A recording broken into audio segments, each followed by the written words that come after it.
Okay, hello everybody.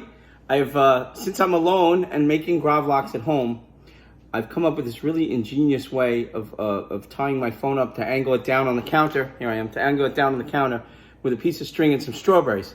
This is the thing we have to do at home. So I'll have to watch my stomach for a bit. So with Gravlax, traditionally we have salt and sugar at 50% each. But I've decided to substitute some of the sugar with some of our honey from our beehive. So I took about that much, you say it's a 1 pound jar, so maybe about 4 ounces of honey, and mixed it in with the sugar. So now I'm gonna add the salt. Pardon me, I'm gonna get a spoon.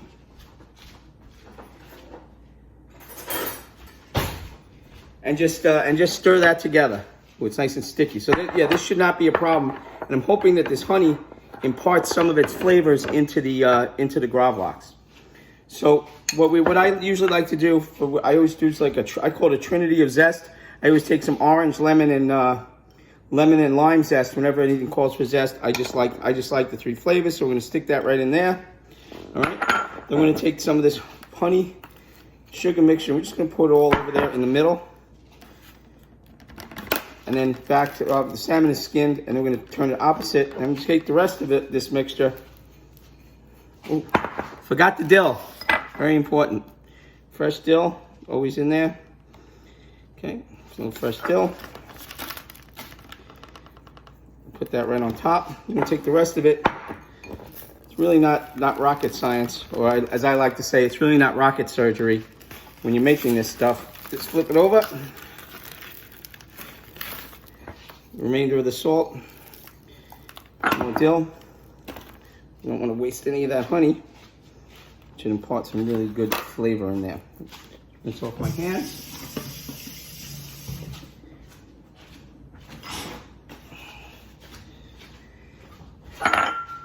Okay. Then what we do is we wrap it up in saran wrap.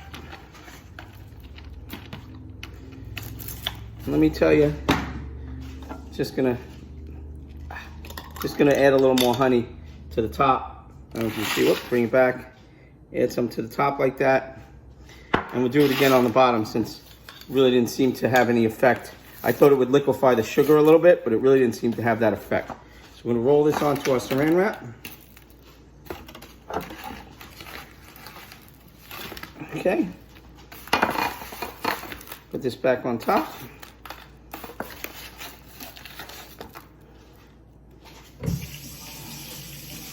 With some more of our genuine Tonopah Street honey that our honeybees, our Italian honeybees,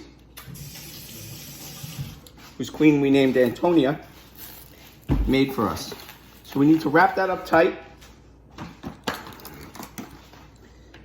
And what happens is the sugar and the salt draw all the moisture out of the fish. So we're really curing it. So we're gonna wrap it up tight to keep everything that's in there. Okay, saran wrap, double and triple wrap it. And the moisture is gonna leak out, believe me. One more good one.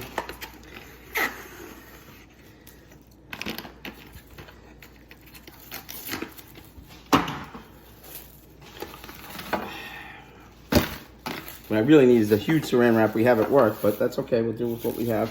There we go. Okay, that's nice and tight. Okay. Okay, so now what we want to do, is we need to put a weight on it. The best weight I've ever found is your old-fashioned iron skillet. Okay, whoops, then we're gonna take this. Hi guys, it's me again. Get rid of my contraption and just stick it in the fridge. All right. So there it is in the fridge. How do I do this? Whoop, wrong way. Because we did that way. There it is in the fridge. If you see it, trying to angle it. There it is in the fridge with this iron skillet on top, and that's going to weight it down. We check on it every couple of days. Arthur, that was for you, baby.